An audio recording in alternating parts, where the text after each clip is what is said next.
नमस्ते। इस्लामिक सैन्य गठबंधन बनाने के लिए पाकिस्तान खूब हाथ पैर मार रहा है। सऊदी और तुर्की को कथित इस्लामिक नाटो में शामिल करने के बाद ईरान, मिस्र और बांग्लादेश को भी न्योते की चर्चा है। यह ठीक ऐसे है जैसे जंगल में शेर की दहाड़ के बाद सियारों में भग्गी मच जाती है। शेर की दहाड़ मई 2025 में गूंजी थी, लेकिन सियारों का पहला मिलन नवंबर 2025 में रियाद में हुआ था।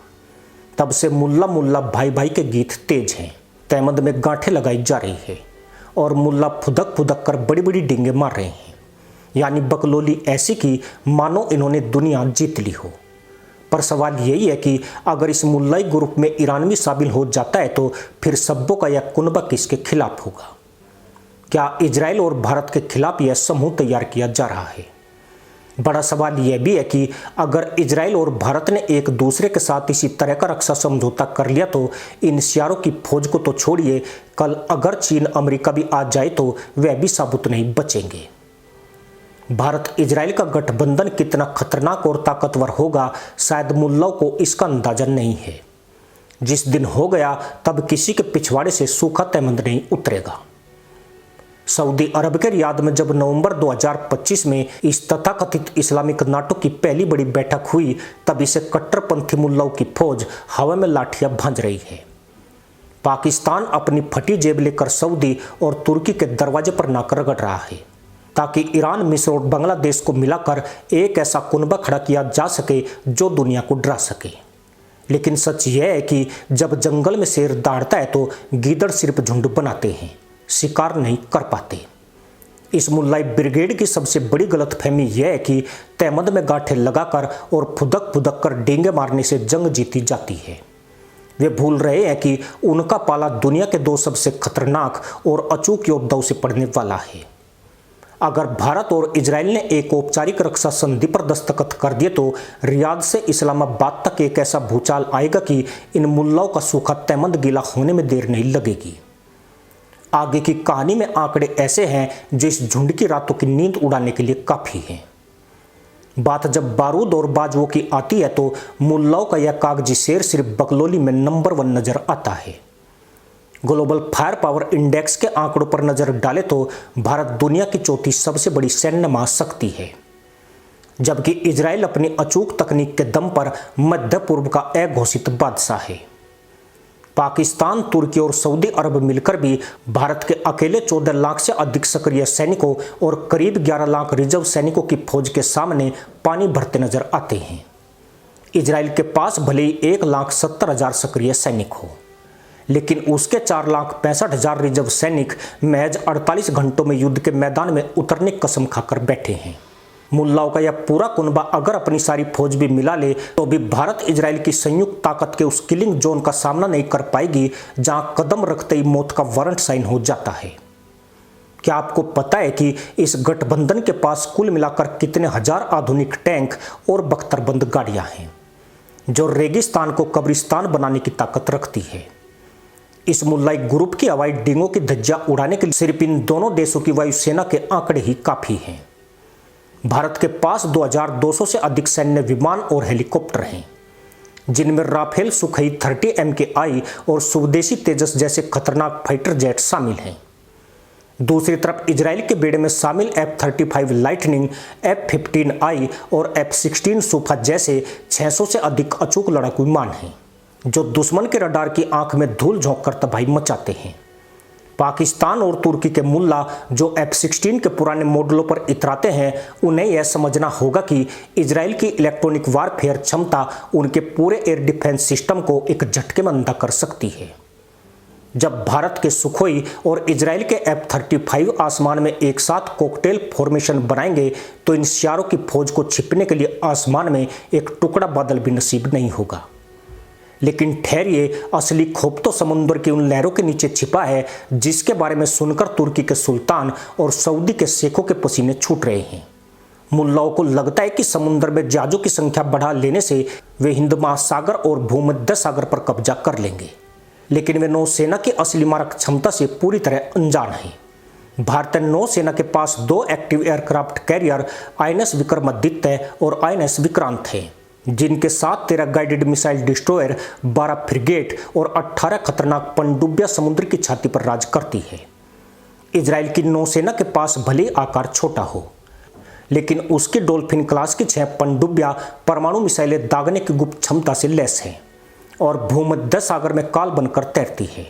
तुर्की और मिस्र की नौसेनाएं मिलकर भी भारत इजराइल के समुद्री चक्रव्यूह को नहीं भेद सकती, क्योंकि भारत की अरिहंत श्रेणी की परमाणु पनडुब्बियां और इजराइल की गुप्त मिसाइल बोट्स मिलकर पूरे अरब सागर को ब्लॉक करने की ताकत रखती है। मुल्ला फुदक फुदक कर कितनी भी डींगे मार ले, लेकिन अगर एक बार समुद्री व्यापार मार्ग बंद हो गया तो इन तेल धन्ना सेठों के पास कटोरा लेकर भीख मांगने के अलावा कोई रास्ता नहीं बचेगा। पर असली सस्पेंस तो उस अदृश्य सुरक्षा कवच में है जिसके सामने दुनिया की कोई भी मिसाइल सिर्फ एक पटाखा बनकर रह जाती है। मिसाइल टेक्नोलॉजी और एयर डिफेंस के मामले में तो भारत और इजराइल का गठजोड़ साक्षात यमराज का दूसरा नाम है। इजराइल का आयरन डोम डेविड स्लिंग और एरो 3 मिसाइल डिफेंस सिस्टम 90% से ज्यादा की अचूक सटीकता के साथ दुश्मन के रॉकेटों को हवा में ही राख बना देता है। वहीं भारत के पास रूस से मिली S-400 ट्रैम प्रणाली और स्वदेशी कुशा प्रोजेक्ट है, जो 400 किलोमीटर दूर से ही दुश्मन के विमान या मिसाइल को सूंघकर नष्ट कर देता है। पाकिस्तान की साइन और ईरान की फतेह मिसाइलों पर उछलने वाले मुल्लाओं को यह नहीं पता कि भारत इजराइल का संयुक्त एयर डिफेंस एक ऐसा अभेद किला है जिसे दुनिया की कोई भी ताकत भेद नहीं सकती। जब इजराइल की जेरेको 3 जिसकी रेंज 6500 किलोमीटर से ज़्यादा है और भारत की अग्नि 5 जिसकी रेंज 5000 किलोमीटर से ज़्यादा है एक साथ टारगेट सेट करेंगी तो इस इस्लामिक नाटो का वजूद नक्शे से मिटने में चंद मिनट लगेंगे। लेकिन क्या आप जानते हैं कि परमाणु हथियारों के उस गुप्त तहखाने में क्या छिपा है जिसकी चाबी इन दोनों सिरों के पास है? अब बात करते हैं उस अंतिम विनाशक हथियार की जिसके नाम से मुल्लाओं के झुंड में भगदड़ मच जाती है। भारत के पास आधिकारिक तौर पर करीब 160 से 170 परमाणु हथियार हैं, जिन्हें जमीन, आसमान और समंदर तीनों जगहों से दागा जा सकता है। इजराइल ने कभी खुलकर स्वीकार नहीं किया, लेकिन दुनिया के शीर्ष रक्षा विशेषज्ञों के अनुसार उसके पास कम से कम 90 से 200 परमाणु वार हेड का बेहद खतरनाक और आधुनिक स्टॉक मौजूद है। पाकिस्तान का परमाणु बम, जो असल में सऊदी अरब के टुकड़ों और चीन की भीख पर बना है, वह भारत के नो फर्स्ट यूज नीति के हटने के डर से ही कांपता रहता है। अगर इस मुल्लाई ग्रुप ने कोई भी हिमाकत की तो भारत इजराइल के कुल मिलाकर 350 से ज्यादा परमाणु हथियार पूरे मध्य पूर्व और दक्षिण एशिया के नक्शे को इस तरह बदल देंगे कि वहां सिर्फ रेत और राख बचेगी। यह परमाणु संतुलन ऐसा है कि कल को अगर चीन और अमेरिका भी इन मुल्लाओं की वकालत करने बीच में आ जाएं तो वे भी खुद को साबुत नहीं बचा पाएंगे, क्योंकि भारत इजराइल की सेकंड स्ट्राइक क्षमता अचूक है।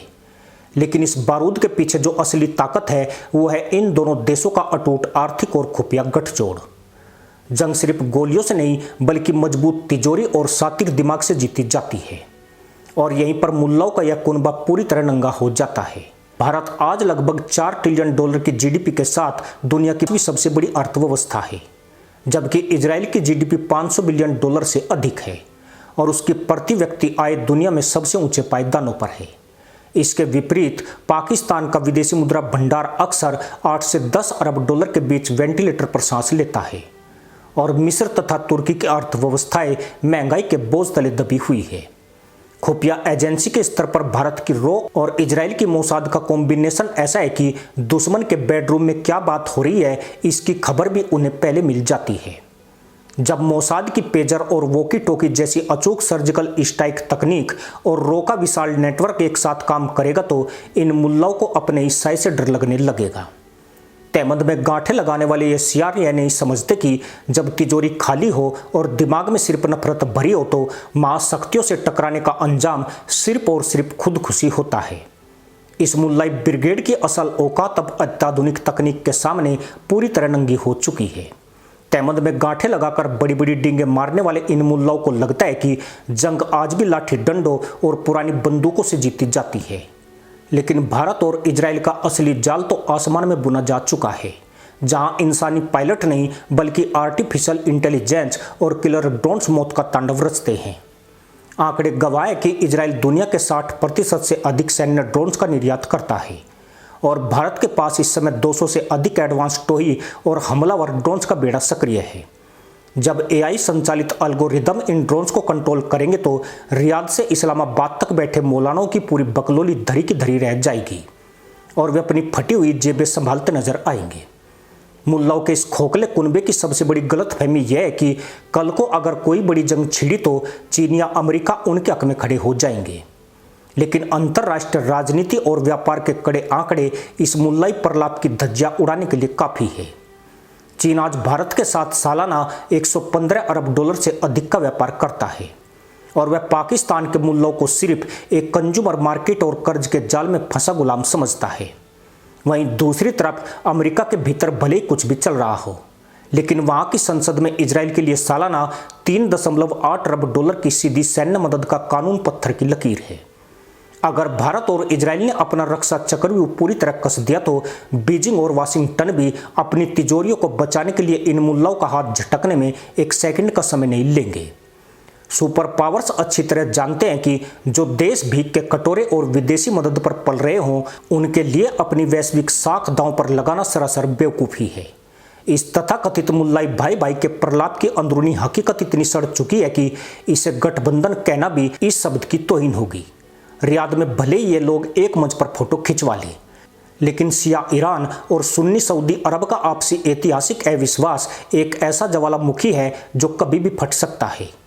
सऊदी अरब ने पिछले कुछ वर्षों में अपनी अर्थव्यवस्था को बचाने के लिए इजराइल के साथ पर्दे के पीछे अब्राहम अकॉर्ड्स के तहत करोड़ों डॉलर के व्यापारिक समझौते किए हैं, जबकि तुर्की के सुल्तान एर्दोगन सिर्फ कागजी शेर बनकर रह गए हैं, जिनकी अपनी मुद्रा लीरा हर साल 30% से ज़्यादा गिर रही है। पाकिस्तान का विदेशी कर्ज 130 अरब डॉलर के पार जा चुका है, जिससे उसकी हैसियत इस ग्रुप में सिर्फ एक किराए के सैनिक जैसी रह गई है। जब इस गठबंधन की अंदरूनी फूट खाली तिजोरियां और वैचारिक नफरत आपस में टकराएंगी तो इन सियारों की फौज को तबाह करने के लिए भारत और इजराइल को एक भी गोली चलाने की जरूरत नहीं पड़ेगी। मुल्ला फुदक फुदक कर कितनी भी डिंगे मार लें, इतिहास गवाह है कि बारूद के सामने बकलोली करने वालों का तहमंद हमेशा सूखा नहीं रहता। इसी के साथ अनुमति दोस्तों, जय हिंद, वंदे मातरम।